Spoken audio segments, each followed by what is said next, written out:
Nah, sebelum ini aku mau kasih lihat ya, kalau misalnya ini kan si needle si stitch ini kan dia baris gini ya di sini ya. Nah, kalau misalnya udah ini kan pasti bergerak terus ya, si stitch ini pasti bergerak terus, makin maju, jadi otomatis tangan ama kita tuh pasti dimajuin supaya dia bisa bisa bisa dirajut gitu ya, karena pindah ke sini gitu. Nah, kadang tuh kita ngedorongnya terlalu terlalu terlalu padat begini, terus tapi di sininya kita nggak bisa megang, nggak bisa ngontrol. Ini kayak aku kayak begini, walaupun padat tapi sama aku bisa ngontrolnya, nggak masalah kalau bisa ngontrolnya gitu ya. Nah, kalau aku nggak masalah, sudah tidak masalah. Tapi kalau misalnya apalagi kalau pakai needle-nya yang licin begini, pakai yang stainless steel, terus si stitch-nya dimajuin sampai serapat ini dia bakal rawan lepas, bisa lepas begini kalau misalnya si tangannya belum bagus kontrolnya. Nah, kalau lepas ini gimana? Jangan panik. Terus ini nih, gini aja, aku susah jelasin pakai kata-katanya. Pokoknya jangan ditarik, jangan menarik apapun ya, jangan even benang di sini jangan ditarik. Usahakan gerakan seminim mungkin, jangan sampai si loop ini makin bredel ke bawah. Nah, tinggal kita masukin lagi ke needle yang kiri. Pie kayak tadi ya, aku tadi udah jelasin belum ya? Kayaknya udah deh, aku jelasin lagi deh. Ini ada ini nih, saya nih, di ini tuh ada loop. Nggak keto ya, ada loop ini ya. Kalau kakak lihat ini ada loop, nggak kelihatan kayaknya tadi deh aku udah jelasin. Tinggal di pick up aja gini, tinggal di slep gitu, tinggal di slep cus gitu, asalkan dia jangan bredel ke bawah. Pokoknya diamanin aja dulu, misalnya wih ini lepas nih, lepas segini. Nah, pokoknya kalau misalnya aku terlalu ini misal bredel nih segini, terus tinggal dilihat aja nih, ini kan ada bolong nih kayak gini nih, bentuk loopnya begini nih ya, kelihatan ya. Tojos aja nih dari tengah, masukin tapi pelan-pelan, jangan sampai terlalu ditarik, nanti dia malah makin bredel ke bawah. Tusuk aja dulu, cara ngecek bener apa enggaknya nanti kalau udah di needle. Nah, nih udah nih ya, udah di needle begini. Terus misalnya kita cek nih, cara ngeceknya gimana, bener apa enggaknya posisinya nih. Ini kalau misalnya aku lepas nih ya, aku perbesar nih. Nah, ini tuh dia di Alicia tuh nggak kelihatan ya, dia nih, dia tuh ada loop begitu kan, bentuknya loop gini set gitu, setengah lingkaran gitu. Nah, aku selalu nyebutnya ini ada kaki kiri, ada kaki kanan ya. Nih, kelihatan ini ada kaki kiri, kaki kanan ya. Ini kaki kiri, ini kaki kanan ya, kelihatan ya, semoga kelihatan. Jadi bentuk loopnya tuh begini nih. Ini kalau di perbesar nih, bentuk loopnya begini, ada kaki kiri, ada kaki kanan, ada kaki kiri, ada kaki kanan. Posisi yang benar itu kaki kirinya di belakang needle, kaki kirinya di belakang needle, kaki kanannya di depan needle, jadi begini. Nah ya, kalau dilihat begini, ini kaki kanannya di depan, kaki kirinya di belakang, kelihatan ya. Kalau kebalik gimana? Ini kebalik nanti posisinya begini. Ini kaki kiri di depan, kaki kanan di belakang, posisinya kebalik, harusnya begini gitu ya. Terus kalau misalnya stitchnya kebalik gimana kak? Ya nanti si stitch yang kita rajut bakal twisted gitu, bakal kebelit, bakal apa, nggak ya, bakal beda gitu sama sama stitch yang seharusnya. Jadi usahakan kalau misalnya habis ngebenerin stitch yang jatuh, lihat posisinya, kaki kanannya harus di depan, kaki kirinya harus di belakang gitu ya. Terus misalnya salah nih, kayak aku gini misalnya, sama aku dinit terus, padahal harusnya ada yang di purl. Nah caranya itu ngambilnya dari stitch di paling bawah, stitch di bawah yang ada di needle. Jadi ini yang ada di needle, stitch bawahnya yang ini kan, tusuk di tengah begini nih, ambil yang ini, ambil yang kaki kiri, tusuk di antara kaki kiri dan kaki kanan. Kaki kanannya harus di depan, kaki kirinya harus di belakang. Jadi nusuknya begini. Nah terus ini dilepas. Nah ini kayak ini ya, nih ini kelihatan ya, ini kaki kanan, kaki kiri, ini kaki kanan, tusuknya di sini, ngambilnya gini, terus ini dilepas yang di kanan.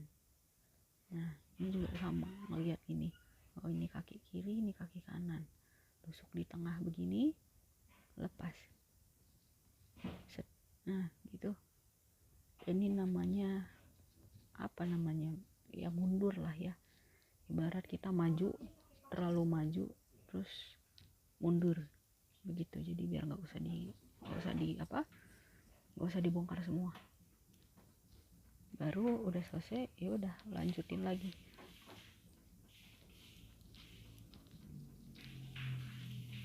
Berarti ini selalu bikin begini, kerjain begini, knit purl KP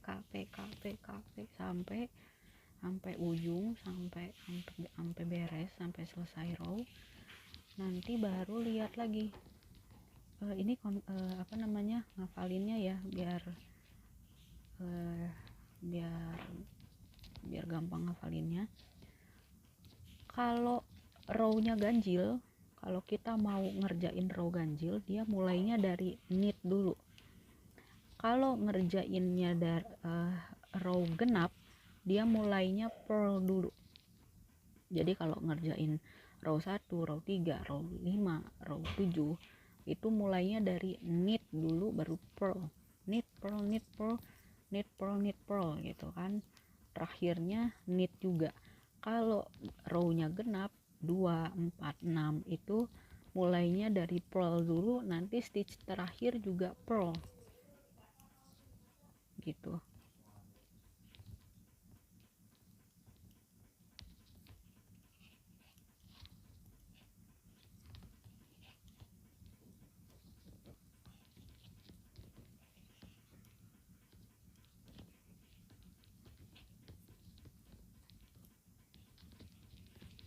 Nah sekarang putar gini.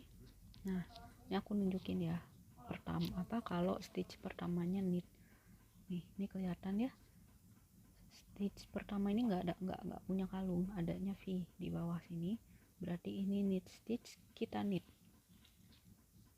knitnya posisi benangnya ada di belakang nih ya, posisi benangnya ada di belakang. Astagfirullah.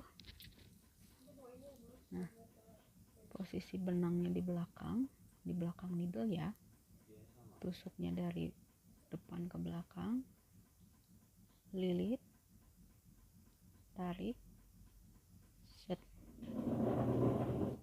tinggal pindahin lagi ke depan, terus kita purl,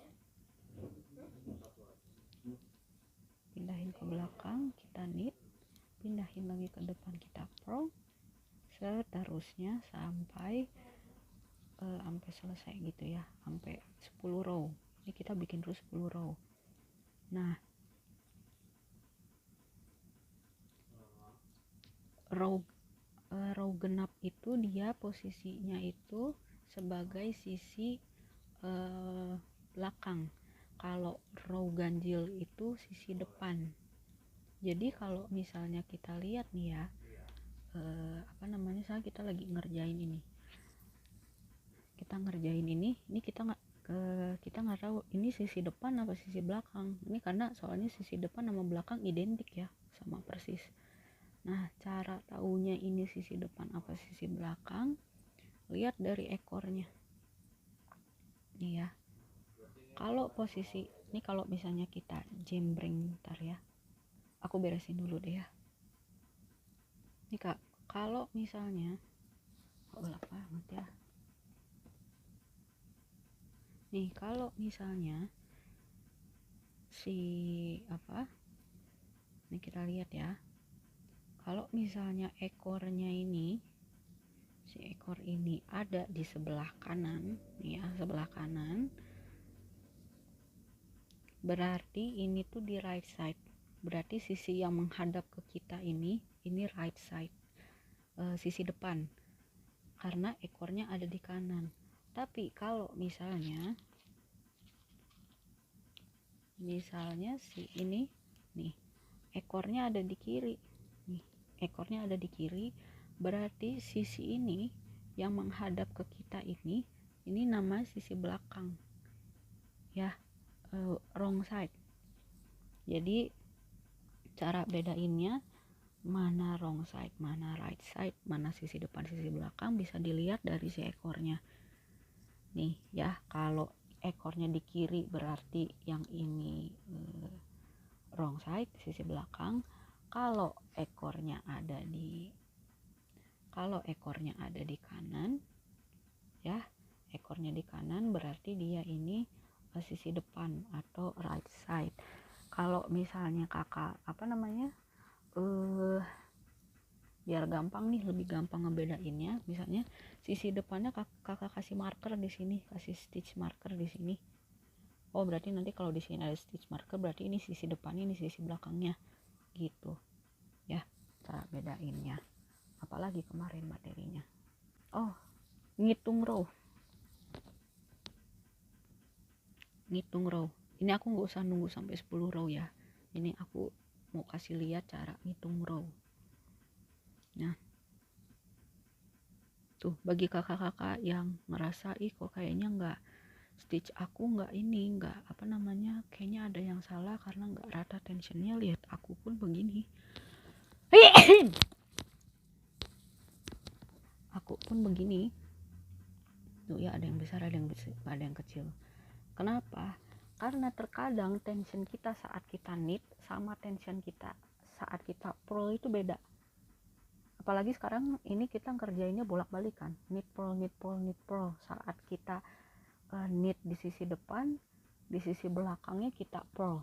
Jadi dalam satu row yang sama, misalnya ini ya nih, dalam satu row yang sama, yang ini sama aku di knit di sisi depan, sama aku ini di knit, terus pas di sisi belakang di row kedua ini sama aku di purl, terus ini di knit lagi, ini sama aku di purl. Walaupun kita nampaknya di sini knit semua, tapi kan kita karena kerjainnya bolak-balik, jadi saat kita ngerjain ini, kita bikin ini tuh pakai knit, kita bikin ini pakai purl, kita bikin ini pakai knit, kita bikin ini pakai purl. Jadi knit purl. Saat kita ganti terus dari knit, kita ganti purl lagi, kita ganti knit lagi, kita ganti purl lagi gitu ya, di satu row yang satu kolom yang sama begini. Itu tensionnya beda antara knit, tension kita saat kita knit sama tension kita saat kita purl itu kadang beda gitu. Jadi emang harus banyak latihan supaya tension kita tuh bisa mirip gitu antara knit sama purl. Jadi itu tuh sebenarnya wajar kalau tension kita tuh beda antara saat kita knit dengan tension kita saat kita purl gitu. Itu wajar, tinggal gimana kita latihan terus aja. Nah, cara ngitung row-nya, kalau kita mulai dari bawah ini sebenarnya aku lebih gampang ngitung V ketimbang ngitung kalung. Nah, anggap nih V ini ya, nih kolom ini ya, nih kita lihat ini kalau misalnya ini dong, aku nih public nih ya, ini kita mulai dari 0 ya, kita hitungnya dari 0. Nih kita lihat ada V ini kan, nih V ini kita hitung row 0 ya. Kenapa 0? Ini tuh cast on tadi, yang tadi kita pertama cast on tuh yang ini nih, V yang ini ya. Jadi ini kita hitung 0. Nah, baru kita hitung row 1 tuh di atasnya, yang ini nih, V ini 1, terus ini 2, nih 2 yang di atasnya V2, sama yang di middle-nya 3. Berarti aku baru 3 row ini ya. Jadi ini 0 1 2 3 ya, 0 1 2 3. Jadi yang di middle pun dihitung, tapi ini dihitung 0. Kak, tapi kan bisa ngitungnya ini 1 2 3, yang di middle nggak usah dihitung. Memang bisa kalau misalnya kita stitchnya tuh nggak berubah dari atas sampai bawah begitu terus, stitchnya bisa mau ngitung ini 1 tapi yang di middle nggak dihitung bisa. Tapi kalau misalnya nanti kita bikin cable, itu ngaruh hitungan row-nya gitu ya. Jadi biasakan menghitung row kalau dari bawah itu dihitungnya 0. Paling bawah itu kita hitung 0 karena ini cast on, baru kita hitung 1 di atasnya. 1 2 3. Itu tuh bakal kelihatan banget kalau misalnya nanti kita pakai ganti warna gitu ya. Misalnya kita udah ngitung, oh ini 3 nih, udah ada 3, terus mau ganti warna, tapi ternyata pas udah jadi ini kan bakal turun nih. Kalau misalnya udah dinit, yang ini bakal turun ke bawah kan, bakal jadi 4 nanti. Kita udah ngitung 3 dari sini, oh 1 2 3, ternyata pas udah ganti warna baru kelihatan, oh ternyata 4 gitu ya gitu. Oke.